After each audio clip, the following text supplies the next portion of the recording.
Hello everyone, my name is Trevor, I go by TheMrTrails, welcome to the channel. In today's video, we're going to go over some features that Dauntless should add to their game, that another game has already implemented. Maybe this could be some type of series, but today's video, we're going to look at New World specifically. New World came out last month, and while many people, including myself, have taken a pretty major step back from it due to it being a bit lacking in endgame content, among other things, there are certainly things that we can learn from New World and apply to Dauntless to get a larger variety of things to do in the game. Consider dropping a like for me, and if you're new, consider subscribing for more Dauntless and other gaming content. There will probably be some more Monster Hunter soon, and I'm finishing up a big old list of Dauntless builds that will be launching later in the week. First up, for the number 10 spot on our list, we have houses. One thing I really liked about the housing system of New World is that some people didn't really have to engage with the whole house decorating aspect of it, but you could actually gain a huge gameplay benefit from buying a house. Fast travel is somewhat expensive in the game if you do it frequently, and you are given a free teleport back to the city that your house is in. Teleports usually cost a good chunk of Azoth, which is a somewhat rare magical item that lets you do some magical things like fast traveling, putting enchantments on items, and resetting your weapon skill trees. You also gain other gameplay benefits from houses in the form of special trophies that you can activate to give yourself buffs while in combat or traveling throughout the world. And the more people who own houses in a territory, the more money that the group governing the territory will pull in due to property tax. Even if houses in Dauntless wouldn't serve a practical gameplay purpose, they would still be cool to have implemented into the game for the decoration aspect. Imagine the ability to decorate your own special area with things in Dauntless. Imagine having a behemoth's head, or better yet, a behemoth skeleton perhaps, hanging from your wall or ceiling over your bed. Imagine having some type of umbral shrine in your bedroom, or having pillows shaped like puffle hoppers. There are a lot of cool things in Dauntless that would be really cool to have in a housing setting, which is why I thought this was a good feature for the list. At number 9, we have larger party sizes. Now, in New World, the party size limit is only 5, however, most circumstances in the game, this is fine, because anything aside from the open world stuff has a limit of 5 players. In Dauntless, our max party size is only 4, and this is a pretty common max party size in a lot of games. However, most games that have a max party size typically don't have their main game mode have larger party size limit than the max party size. I'm of course talking about the Hunting Grounds in Dauntless, which has a max player cap of 6 players. Currently, the main game modes that would need to have something done to them to be able to support 6 players in a party are Trials and Frost Escalations. Both are currently mechanically limited to 4 players. A suggestion for Trials is you could divide the group leaderboard by number of players, so groups of 2 aren't heavily disadvantaged against a group of 6, or just make 2 such leaderboards, one that has a legacy 2 to 4 players, and the other would be for 5 to 6 players. For Frost Escalation, there are plenty of things that would make for a good avatar design that weren't implemented into the avatars that we have, so it would make sense just to make a couple more avatars for it. It's just that being that the Hunting Grounds is the main game mode that you make progression in, the fact that you can be in a party with 5 strangers but are limited to only being in a group with 3 people you know, or 3 people that know what they're doing, is rather unfortunate. For the number 8 spot, and something that a lot of people have mentioned, is some type of trading system in Dauntless, to at the very least give you something to do with all of the behemoth parts you don't need, or to trade in all of my Iron Thistle or something for Wrathworts instead. And it would be able to help some newer players along in getting some more of the weapons and armor more quickly, or trading currencies like trial marks, combat and exploration merits, or even heroic merits. There are plenty of people who still need thousands of combat and exploration merits, whereas a player such as myself has thousands that I can't use on anything at all. In New World, there is a trading post in every city and outpost. Each trading post actually has its own economy, so one item that's fairly cheap at one trading post might be very expensive at another trading post. While the difference in city economies wouldn't really be a thing in Dauntless because we have one major city, it would still be interesting to see what things would sell for. Would an escalation boss's epic drops actually sell for a good chunk of rams or some other currency, or because again, some people already have plenty of those drops just sitting around, would they sell for pennies? But the market is not the only trading system in New World. We also have the direct trading of items between players. For similar reasons as the trading post, having a system that would allow us to directly trade certain items to people we want is something that the game could really use. I recall one of the main reasons that some type of trading system or gifting system hasn't been implemented in Dauntless yet is the whole regional pricing type stuff. There are certain items that people would be willing to trade for, like tonics and some in-game currencies that can be bought in the store. And this could create a system where people in different regions might be able to create some type of tonic selling service that would be cheap cheaper than the players buying tonics themselves. But these type of things do kind of already exist behind the scenes. The solution to that type of thing would be to only make things tradable if they don't have a way to buy them. I know historically, plenty of people who have run trials a lot do actually end up buying tonics here and there because they are too lazy to go farm for them. But whether it's a trading post or just a direct system, one or the other, or both, would be a fantastic addition to Dauntless. But at number 7, we have pets. Now, the pet system in New World is pretty bad because they're basically just pieces of furniture for your house. That being said, they do at least have pets. Mini pets is something that has been in the backlog of Dauntless for a long time now. In spring of 2020, they announced that they would start working on the feature. And believe it or not, folks, we are only a month and a half away from 2022, and there still isn't even remotely a sign of this being a priority to put in the game. There was an initial pet that even made it to testing stages, but they didn't want to release such a feature with only 1 or 2 pets, so they postponed the work on it. If you ask me, if they were to collect the efforts of the design team and make 15 or 20 pets or something, that would be enough in my opinion to be a full important release on its own. To be fair to the Dauntless devs on this one, they intend for mini pets to play a much larger role in gameplay than just being a piece of furniture like they are in New World, but I think pets are a somewhat standard thing to have in a social online game such as this, as they've been in games like Wizard 101 even for more than 10 years at this point. Fun fact, Wizard 101 is actually closing in on like 1,000 pets or something. A lot of them are just reskins though.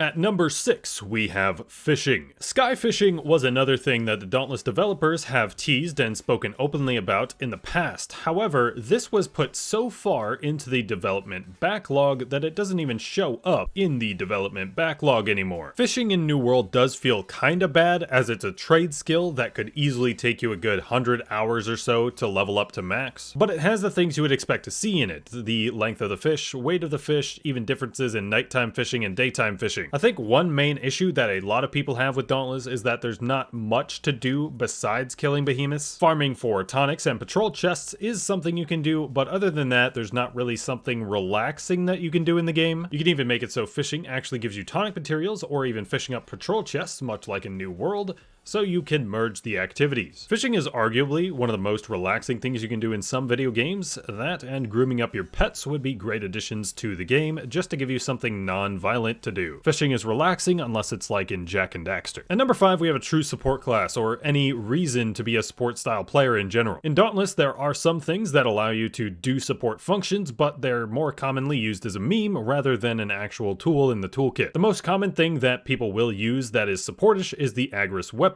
but even competitive players in trials will have a reason to run the weapons themselves from time to time. Having a free revive for everyone in the vicinity is pretty good when you need it. However, in most situations you don't need revives, what you need is more damage. While making a tanky build does exist in Dauntless, there isn't much of a reason to do it beyond just not wanting to die. There isn't really a taunting mechanic in the game, which would make being tankier matter, but even if there was, you can realistically dodge everything the behemoths throw at you. I've made a whole video in the past about why support really isn't a thing in Dauntless, and the 3 key points of it are that the less damage any player puts in their build, the longer the hunts take, because the behemoths are scaled to the number of players, plus the fact that you can reliably not take damage from fights, and the success rate for hunts is really high as it is, so there's no real reason to run support stuff. With that being said, there is a new Omnicell in production that is supposed to be support based. If it's shields or healing oriented, it probably won't see much play the way the game is currently. However, if it has something to do with giving a lot of bonus damage to teammates or something, it might be alright. Coming in at number 4, we have PvP. Don't get me wrong, I pretty much haven't played PvP in New World, but plenty of people have asked for some form of PvP mechanics to make their way into Dauntless. The only way people really have to compete with one another in Dauntless is through Dauntless Trials, and while it makes it so there is at least something competitive to do for players who want it, it leaves people hungry for the person-to-person interaction in that way. New World at one point was intended to be all PvP based, and if it launched that way, a lot of people, including myself, probably wouldn't have played, but many of the PvP mechanics still exist and are incentivized. Player wars dictate who governs the territories, and if your faction governs the territory, then you gain access to sharing your storage between other locations your faction governs, as well as cheaper fast travel. You can also participate in PvP questing, as well as just being in PvP mode while you're doing your PvE questing. And if you happen across another player in PvP mode, then you battle it out. Dauntless would realistically only have PvP in some type of controlled environment environment like the Trials Arena, and there are plenty of abilities such as Revenant and Full Bore Chamber that would have to be reworked to make sense to use in a PvP scenario. This is probably the least likely thing to happen in Dauntless out of all of them, but Phoenix Labs announced last year that their studios are working on multiple prototypes for both new PvP games as well as new PvE games, so it's fairly likely we won't be seeing the PvP side of things in Dauntless, but we would see them from another Phoenix Labs title. Coming in at number 3, we have dungeon type areas. If we want to go technical about it, escalations do somewhat fit the bill here, but wouldn't you find this type of thing at least a little bit more interesting if we had something similar to an escalation, but there was a vast area with some puzzles to solve to get from fight to fight? Like, what if we were to discover the hidden secrets of the bunker on the Blazeworks, to uncover some type of even more diabolic plan from the Ostigard, and the Ostians sent a whole new mess of mechanical behemoths and fauna our way to keep us from uncovering the truth? I feel like that definitely makes a good bit of sense in the Dauntless universe, and it would also work towards doing a tad bit more than just killing behemoths all the time. While that would still be the main activity you're doing in there, if you have a few puzzles or perhaps some really long parkour glider session or something through a unique area, then this would be a pretty nice change up from the typical things you do. And coming in at number 2, we have magic weapons. Now, a lot of the abilities we have in the game already certainly feel magical. There is some in-game science behind a lot of our abilities, being we are using the power of Aether to channel some of our interesting combat powers. For example, we can shoot lightning out in front of us, make a giant fireball appear, materialize an icy spear to throw at things, plenty of stuff that seems a bit magical. But this hasn't stopped us from pretty much only using our magical abilities with melee type weapons. The repeaters are the only non-melee weapon in the game, but you still have to stand close to the behemoths to activate them. But you're telling me by now that with all the research he's done about charged Aether, Archon Drew couldn't have invented a way to channel its power through some type of staff? You're telling me that he wouldn't have found out how to make it rain fire or ice upon the behemoths? Even if you would have to give a similar mechanic to repeaters, that dealing full damage requires you to be close to the behemoths, that would still be fine. But the fact that we don't have a magical weapon yet, or even the bow yet for that matter, is a crime of the highest order. And at number 1, we have gigantic group activities. If I recall correctly, thinking about trying to implement some type of larger group activities is one of the main reasons that a larger party size has not yet been implemented. Whether it's something that would only be about 10 people, or 20 plus people even, having some type of really big behemoth in the game that would take a lot of players to take down makes quite a bit of sense to have in Dauntless. So far, the advanced evolution caused by Aether hasn't produced anything massive, which you could argue is slightly unrealistic. New World's main large group activities are wars, corrupted invasions, and outdoor dungeon raiding. These enemies typically aren't super huge, but since there are more ranged options in the game, they don't have to be. In Dauntless, you'd likely need to make something that's 10 to 20 times the size of a regular behemoth, and it would make sense if you needed to have about 10 to 20 players to take something down of that magnitude. What I'm describing, the behemoth would probably be the size of some smaller maps like Emberthorn Cove, but I doubt it's really beyond the technical limitations of the game. And doing something this big might require a certain amount of players to be healing or reviving others, and that would go pretty well with giving people a reason to be a supporting type player, which would fix a problem with one of the previous points. But that's it. Which one of these features that I mentioned would you most like to see come to Dauntless? Is there another new world feature that I missed that would be better than something in this video? What other types of top 10s might you want to see for Dauntless? Let me know your thoughts down below. Thank you guys very much for watching. Consider dropping a like for me and consider subscribing if you are new. I have been Trevor, I go by the Mr. Trails, and I will catch you guys next time.